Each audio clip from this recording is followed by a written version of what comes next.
I think this is a catastrophe that is really very painful to all of us as a country, and I must really appreciate the work that has been done jointly between the Ministry of Interior, the Ministry of Defense, Public Works, county governments, non-state actors, especially led by Red Cross, the local community, the well-wishers. Many people are really calling us to say that they would really want to stand with the victims of this tragedy, notwithstanding what government will do. And I'm sure that the county government was working on something to ensure that we have a better ways of channeling this support. What I'm happy is that yesterday we had a very good turnaround in terms of response.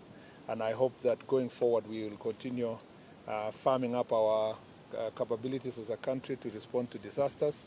And with climate change, this is a phenomenon that we will be dealing with as time goes. And I want to wish all the injured persons quick recovery, continue condoling with the families that lost their loved ones, and request all of us to support each other. I have asked yesterday the local community to work together with the chiefs, the assistant chiefs, and the Ngao officers to make sure that all of us go to safe grounds. As the rains are still on, it's important that we move many of these people to the safe grounds. Along the entire Kerio Valley is actually under threat as it continues to rain, all the way from these sides of Baringo, Keyo side, Marakwet, West Pokot. There's always danger of landslides. And I think that our Ngao officers, our county commissioners, the regional commissioner is well briefed to make sure that we give out early warning and an alert to everybody to go to safe grounds. And if we work together like this, we'll be able to resolve this issue. Kwa hivyo ningetaka kuwatakia familia ambao wameumia, wamepoteza ndugu zao, tunawafariji, tunawatakia nguvu ya kutoka Mwenyezi Mungu, na wale wenye wameumia tunawaombea wapone haraka, na tunawashukuru madaktari kwa hospitali mbalimbali ambao wamejitokeza kusaidia wale wapone. Kwa hivyo siwezi kusema mengi sana kwa sababu ndugu yangu Geoffrey ashasema, na tunasaidiana pamoja kusonga mbele. Ninaamini ya kwamba tutapiga hatua kubwa sana leo kuhakikisha kwamba tumewafikia wale wako mashinani na miili ambayo zimepatikana leo asubuhi, na wale wamepotea bado wanatafutwa. Tutafanya kila liwezekanavyo kusaidiana, na nawashukuru sana kila mmoja kwa kujitokeza. Asanteni sana. Unless there is a question really.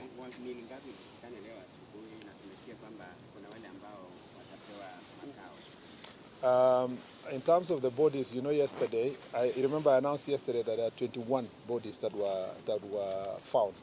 21 included the 2 that were found today on the ground. When I went to Embobud yesterday, so I'm a local, so I have an advantage of continued conversation with the people there.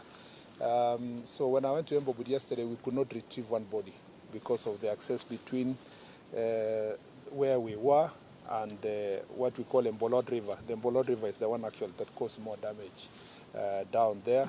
So I am sure that there's a conversation with the families to see how best that can be handled. There's a request also at home there by some of the family members to say, if we found our loved ones in the situation they would have wished to bury them. But there's a government protocol for handling, in such disasters, for handling persons who have lost their loved ones. We will be engaging them to make sure that is dealt with. Today, I think the search should be able to lead us to a number of persons who are missing. And in law, you cannot say they are dead until they are established that has happened. So the missing persons will continue being sought. It is very sad, by the way, that some families lost 5, 6, immediate family members. So it's not a very easy thing. I am sure that the team has also updated you that a priority now is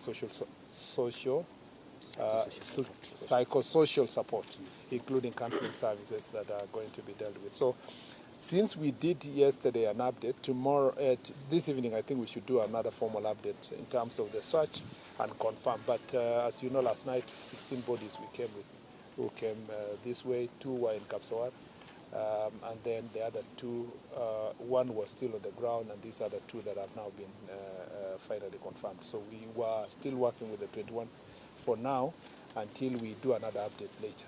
Is it possible to move these people from this area? It's not easy.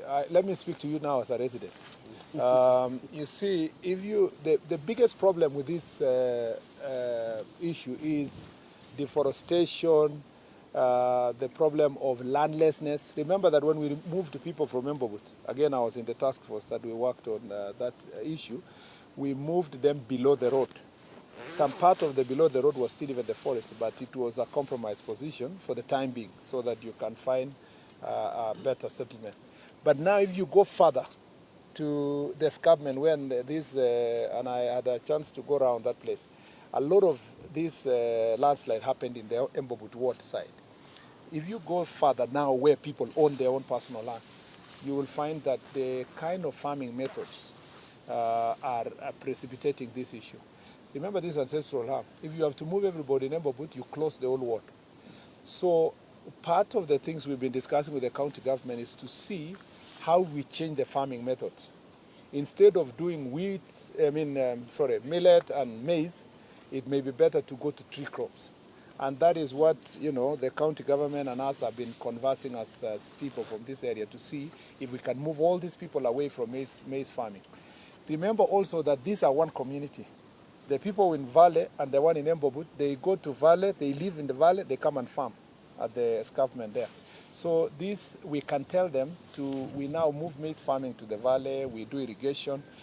Remember that as we dealt with security issues, there is possibility that these people didn't need to come and do what they were doing, because part of the reason why that farming was happening in the escarpment is because these were people who were running away from insecurity.